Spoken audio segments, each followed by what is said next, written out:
A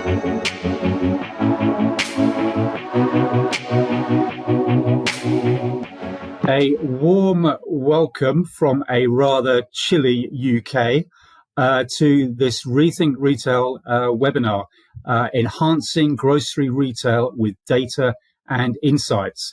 And this is in association with VusionGroup. My name is Andrew Busby, and as well as being a proud Rethink Retail top retail expert, I'm also Senior Industry Advisor at Boxtec. Now, it's been a little while in the making because my two panelists are both incredibly busy people. However, I'm absolutely thrilled to say that we have Roy Horgan and Linda Johansen-James with me.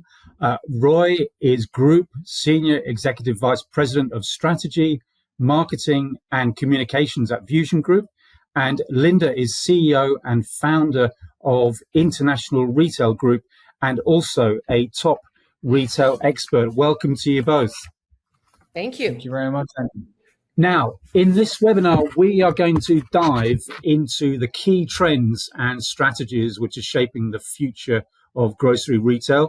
And very quickly, before we get straight into it, we structured it in 5 different sections. And there will be time for Q&A via the chat at the end. Those 5 sections are evolving consumer behavior and market challenges in grocery, maximizing operational efficiency and real-time data, leveraging technology for better store operations, personalizing the in-store experience using data, and last but not least, preparing for the future, emerging trends and innovations. And I know that both Roy and Linda have got plenty to say on all of those. So we're going to get straight into it. I wanted to start with that evolving consumer behavior and the market challenges in grocery, of which I'm sure there are many. But let's look at the effect that inflation has had on driving up grocery prices, and really how retailers can balance the need for competitive pricing with maintaining their profitability. And Roy, I wanted to come to you first on this one. You're asking me a question that retailers have been trying to answer for years, right? So, look, I think we're in a place where, you know, we always see that the cost of energy and infrastructure continues to rise. The cost of labor continues to rise. But the cost of technology falls, right? The cost of and the operation has to think about technology. There is no silver bullet. I'm quoting a line from famous Mark Ibbotson. There's no silver bullet, but if there was one silver bullet, it was digitize your store. That's our view, and it is ultimately an investment in digital transformation, Andrew. That's how you keep ahead of the pack. And if you fail to invest, unfortunately, you don't have the tools or mechanisms to be able to combat what is here now and what will happen in the future. I'm sure we're going to come on because there are a lot of examples of that. I know that VusionGroup are heavily involved in that, and I'm sure we'll come back to some of those examples a little bit later. Linda, talking about consumer behavior, especially in terms of loyalty and shopping frequency, because that's changed quite a bit. I mean, we're still kind of in a post-COVID environment, but loyalty and that shopping frequency. How do you think that retailers should adjust to that? Well, I think what we're finding now since COVID is that the consumer loyalty has changed. They're not just shopping one brand anymore or one store, right? They're shopping various brands and various stores because they're trying to find the best deal. So the loyalty factor has changed, where we would go, say, to one store all the time to where now we're looking at multiple stores. We're also changing our behavior that we don't have to buy the brand name anymore.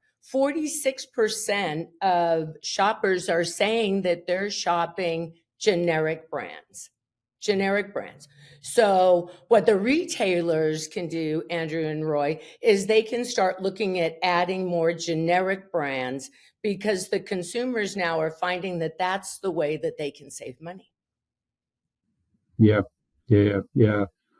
Now, I wanted also, kind of moving on from that, to talk, and this is, for either of you to jump in. Customer expectations. Yeah, we know they're higher, and they're probably continuing to evolve, and so forth. I wanted to get your views on how retailers can differentiate themselves in a market where you've got that increasing customer expectations, and particularly wanted to get your views on that around convenience and personalization. So I don't know, maybe Linda, you want to take that first? Yeah. Well, listen, everything now is, I think, reverts to ease of buying. And I think where grocers have kind of missed the mark is they don't consider themselves retailers, right? But they are retailers. And we have a choice now on where we buy and what we buy. So we have an expectation, and Roy, I know that you're going to have a lot to say about this, but we have an expectation now that things should be personalized to us. What we have found out now is that it's over 40% of consumers are buying groceries online and having them delivered, right? So we have to do that. We don't want generic couponing. We want a customized coupon structure for us that goes to what we're shopping for and buying for. So we're actually, from grocers, looking for that customized experience. Like Nordstrom, they used to be kind of the creme de la creme, right? Like they sent you customized emails and coupons based on what you buy, right? That's what we expect now out of our grocers. We want that personalized experience. And how do we find that out? And I'm going to lead this right into you, Roy, is technology, right? That's how you find out what I'm buying and how frequently I buy it. Yeah. I think Linda is 100% on the money here. I think, the reality here is loyalty is the absence of something better somewhere else, right? And, when you're online, think about it, right? When I'm online on an online store and I can see the attributes of the product, I can see, if it's a new product, if it's organic, if it's, what recipes it goes, the online has this, wealth of information. And then we go into a physical store. We don't have that, right? So we care about the price and we care about the attribute, right? But we find it very hard then to connect the customer in a physical environment. So the idea of his digital twin. Unfortunately, it's hard to execute because in-store Wi-Fi isn't great. You have dark spots. These are big boxes with a lot of stuff going around, and it's constantly this investment in infrastructure and networks. So, in my mind, look, if I'm thinking about a brilliant experience, I'm thinking, whichever company that can deliver an experience where a customer walks into store and says, look, I'm using technologies like, their earpods and just saying, Siri, can you find this product or this meal for my family of 4 with this budget? I have one person with lactose intolerance, I have another vegan in the family, and I need to do this, and I have a coupon, and can you guide me around the store? And also tell me something for a treat for supper. That's a customer experience. Now we are light years away from that. However, if you think about the infrastructure that you have to put in today to deliver that, because someone's going to come up with that, and that's going to be really good. And then everyone's going to scramble because they're going to go, I want that. That's what I want because that's what I have online. So it's about choosing the right technologies, looking at the stories, looking at the customer journeys. I know the marketeers want it, but do the grocers, when they're making their buying decisions, think about that? I don't know. And I just real quick want to add to that, because one of, I think, the challenges for me being the shopper in my house, and I think a lot of people can relate to this, is technology is sometimes a challenge for them. So, I went in to buy formula for my grandbaby and it was locked up. There wasn't a button to push. So what I had to do is I had to wait around for someone to come around. But there was a sign on the thing that said, go back to customer service and ask them and they'll let you in. Well, by that time, guess what I am? I'm like, darn tootin', I'm like a bit upset, right? And so they're not making it easy. But with today's technology, there's auto pay right there where you can do an automated thing. So there's so many things that are not expensive for us to implement, but that are so necessary. Hey, listen, we're a digital society. You know this, Roy, and Andrew probably even better than I do because I'm a retailer at heart. But I also know how I want to buy, and I also know how my friends want to buy. And today's technology, they're going to miss the boat if they don't implement it, right? Because I'm going to go somewhere where they are implementing it, right? Yeah. No, absolutely. I want to move on now to next kind of section. I mentioned at the top of this that, and it's all about real-time data and operational efficiency. Roy, when we think of real-time data with grocery in particular, thinking about that competitive edge through inventory and having visibility of that inventory and more effectively managing the inventory so you're avoiding stockouts and so on and so forth. What are your thoughts on that?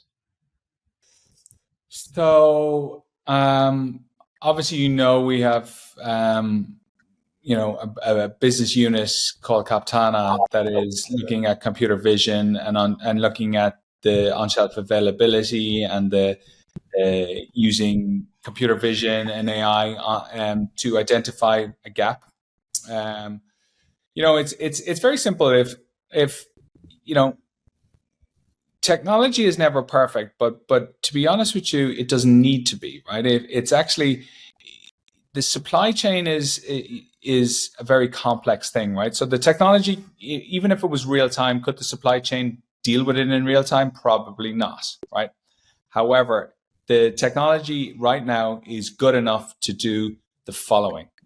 It's good enough to identify a gap. It's good enough to identify a product. It's good enough to give an insight to say whether that's in store or not. And it's good enough to tell the supply chain it needs to improve. Why is that important? It's because, essentially what technologies like computer vision at the shelf see, they see what the customer sees.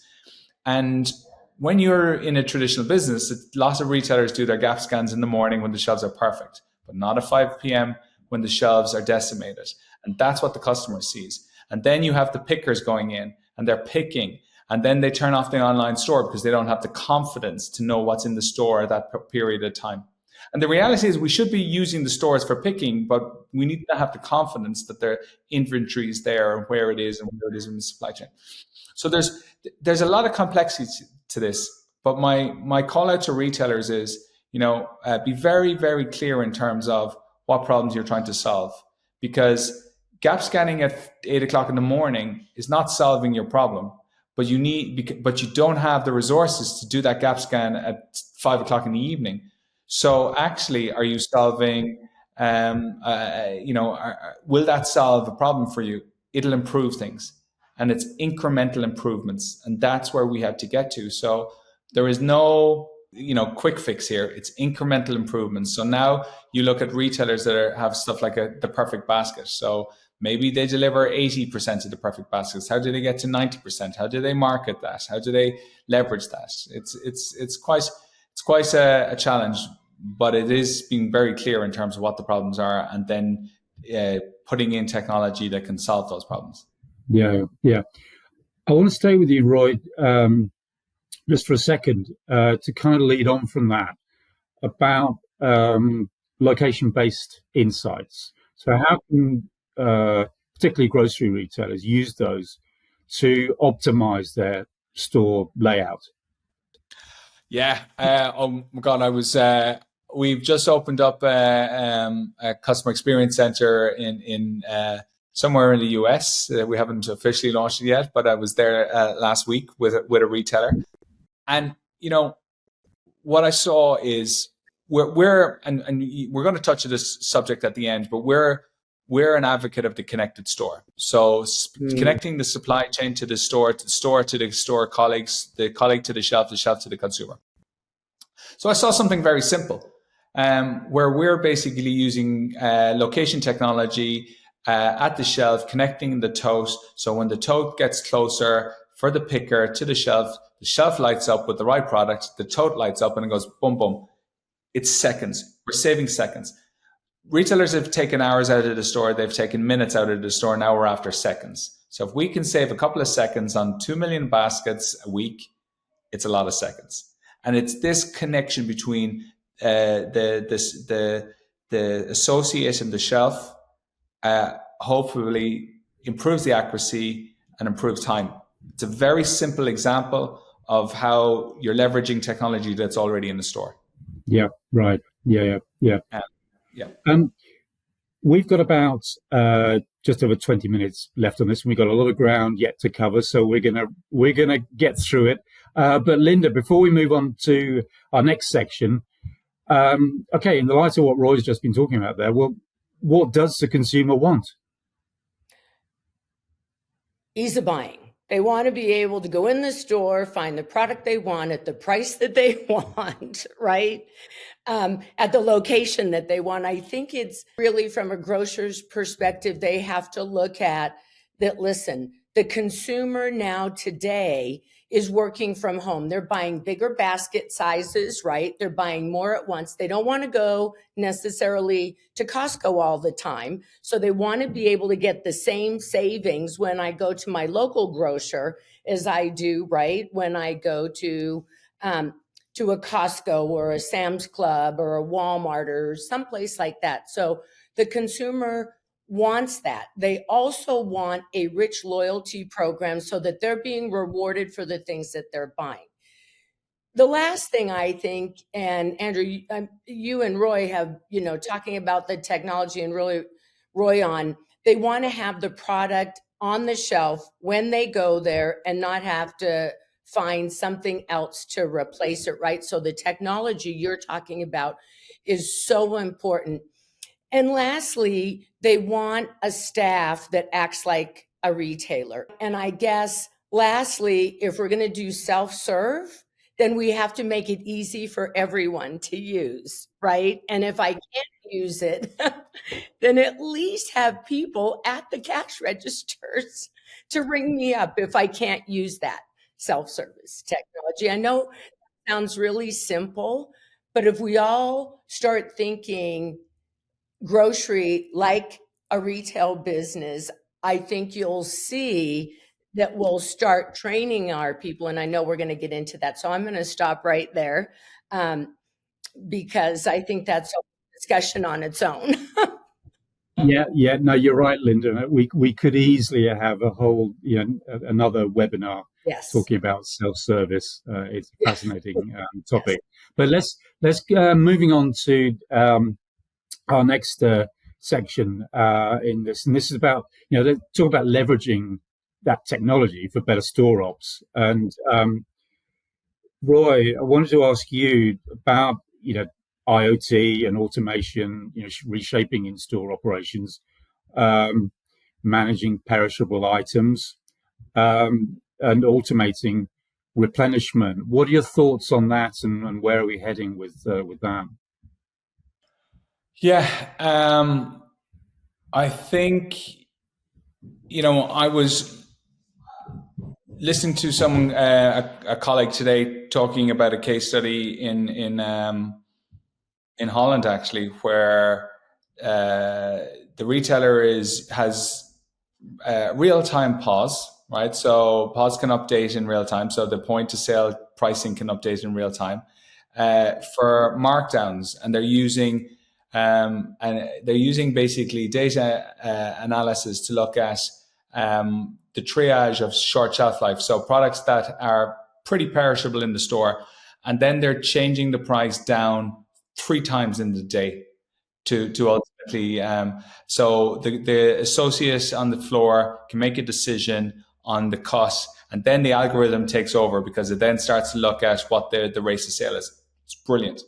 brilliant use of technology because it increases the cost of the labor by about 20% when you have to handle a product in terms of that product. We'll say if you think the product is profitable, it decreases the profitability of the product if you have to keep handling it.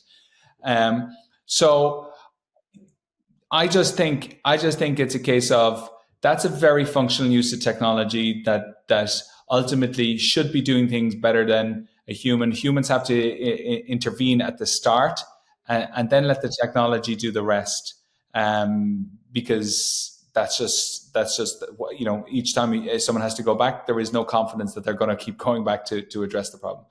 So why to answer your question, it's not about the IoT. It's back to my original point. It's about choosing a technology partner that gets the problems of the retailer and then designs the technology to future-proof the retailer's challenges, not only today but in the future. Because that to me is the most important thing. It's you choose. We're the largest supplier of electronic shelf-edge labels in the world, but if you just want to replace paper with e-paper, maybe we're not your best partner because we're going somewhere else, and that's the reality. And we really are challenged by our retailers to push the boat out, and it's not always perfect, but our intentions are to ultimately to impact the physical operations of the store by making more profitable, better run, happier stores. Yeah.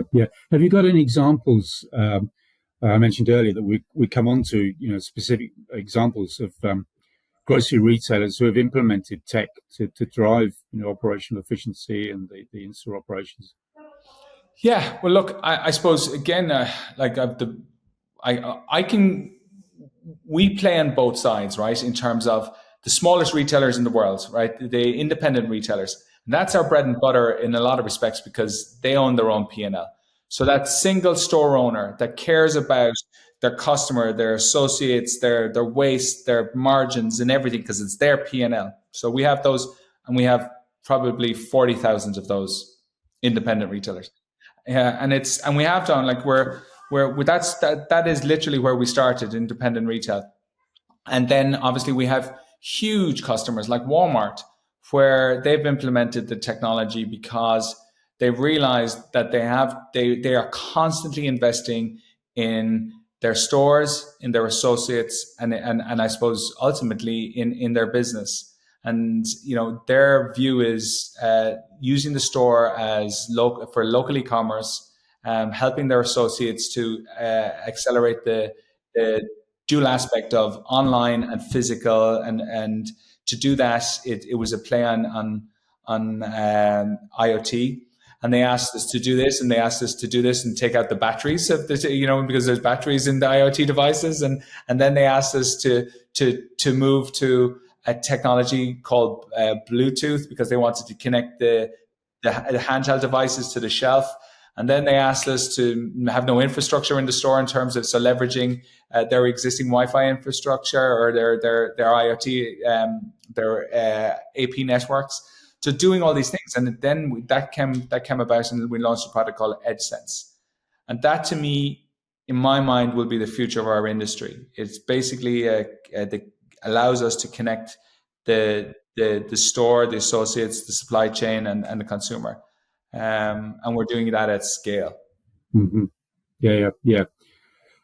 That's fascinating. I love those examples. Linda, this is something I know that is a bit of a passion of yours, and this is personalizing the in-store experience. And so I wanted to turn to you now and ask about, again, thinking of grocery retailers and leveraging in-store shopper data to personalize that customer journey, and for the retailer, to increase basket size. What are your thoughts on that? I think it goes down to really understanding who the customer is that shops in your store, right? because customers now, I love this verbiage. I read about it a couple of weeks ago that customers are now doing like a treasure hunt, right? That's what they're calling it. And you probably know this, Roy and Andrew. They're treasure hunting, right? And they're comparative shopping. So if I'm running in to pick up, there's no more like lists anymore. Like, remember how we used to write out lists and I need eggs and bread and da, da, da. Now it's on our Well, smartphone. I still do. I get my yellow Post-its and I put it. Honestly, Andrew, you need to talk to Roy. Sorry, everyone, but sometimes you just have I've to. I've gone digital with yellow Post-its. There you go. I E-paper. love that. So listen, part of what I want is I want to be able to go in the store. I want to know where the product is. I want to know where the best price is. And if I have a question, I want a team member to be well-versed in where everything is in the store. And if they're not, I want them to leverage technology. Or, for example, when I get up to check out, I want them to know it's me and say, gosh, Linda, I noticed that you bought this last time. So actually connecting that POS system to the customer data, like so many retailers are doing, grocery retailers need to do that and say, oh, by the way, I noticed you should be out of this, or you have a $10 savings today. So that's what the consumer wants and all the studying that we're doing. So what grocery retailers have to do is what we know makes us successful, and that is to leverage the technology and the data to know who I am when I walk through the store, do heat mapping, do all that, what the proper verbiage is. So know that I'm in there and ping me and say, hey, by the way, the eggs are over here, and I think you might like this. And we all know that Amazon does that the best, right? I mean, they just do. We don't want to shop there. We want to go locally, but Amazon does it the best because you bought this, you want this, right? And then make my checkout experience easy. Whether I want to use you or I want to use the self-checkout, and then train your staff on how to talk to me. How to say hello, welcome in, or don't say welcome in. Anyway, but treat me like I'm a valued customer. So train your teams to know how to address customer concerns and feedback, and continue to grow your team and continue to keep training them. So when you implement the technology, it's based on consumer behavior and not on just, throwing something against the wall, right? Yeah. And I guess from the point of view of the consumer, if they feel that grocer, that retailer has taken the trouble to get to know them, because let's face it, they've got an awful lot of data on it, and then show that, then perhaps they get that loyalty back in return. Well, and you do. So then I'll keep shopping there. I'll come back, right? It's just like when you go to Sephora and they say, would you like the free gift today, Linda, because of your loyalty points, right? Or do you want $10 off today? And I'm like, oh, give me $10 off. Because I don't really use that.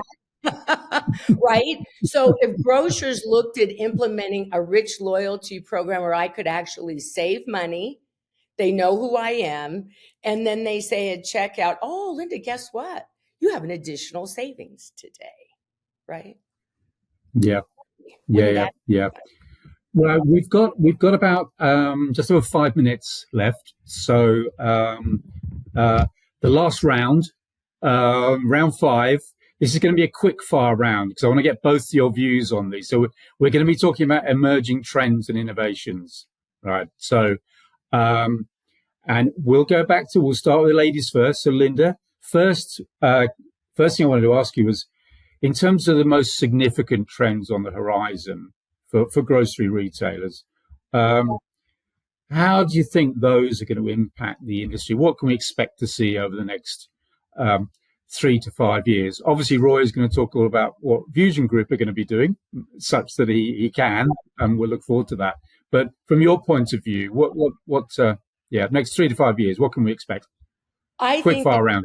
Yep, I think that you're going to see, and I've been reading about this, these kind of like automated carts where they have like the technology on the cart that tells you what the price is, weighs it.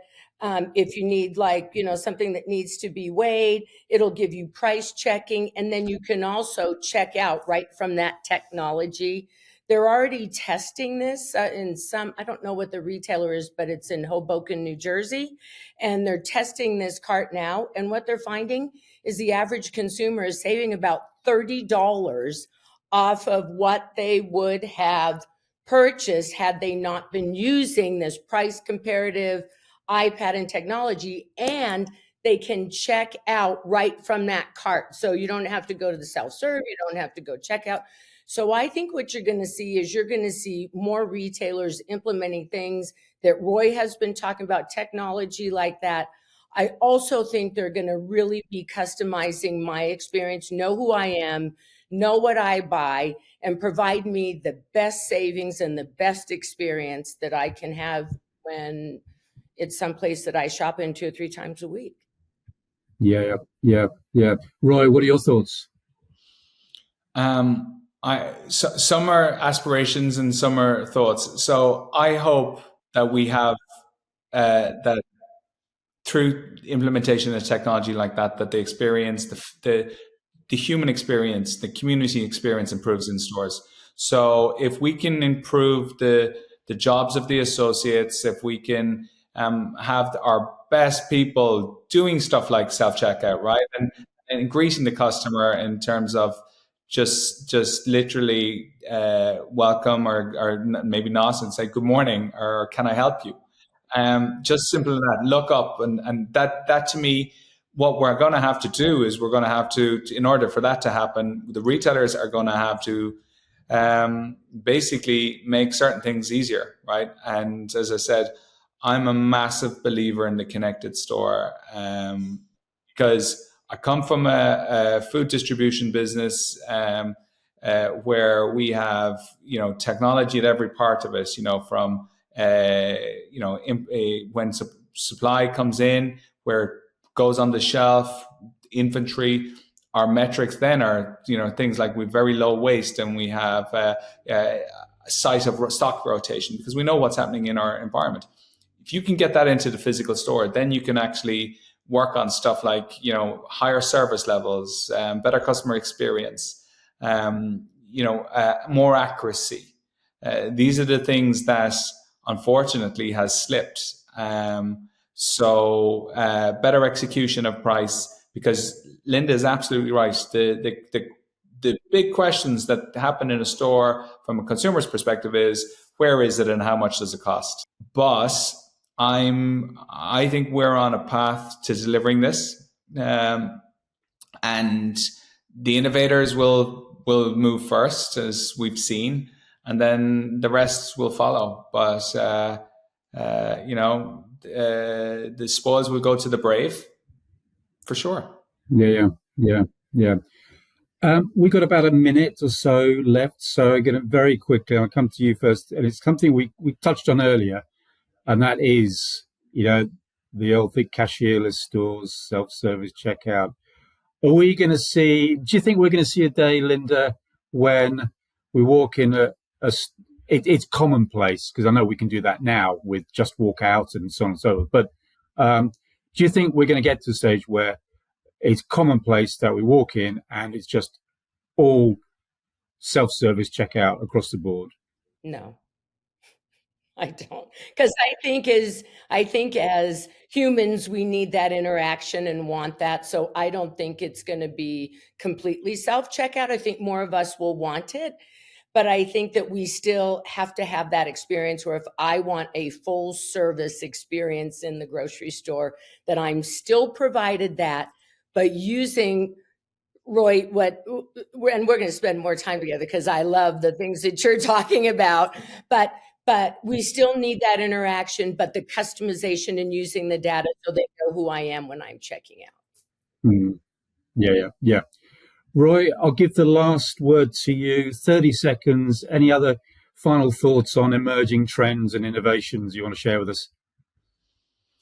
Look, I think what I would love to talk about is actually we're at NRF in January. I think you're going to see that connected store. You're going to see emerging trends in terms of how we leverage IoT and data, and how we weave things like AI into that customer experience. Because I think a lot of people talk about it, but it's hard. People, a lot of retailers still are struggling to understand how to land it.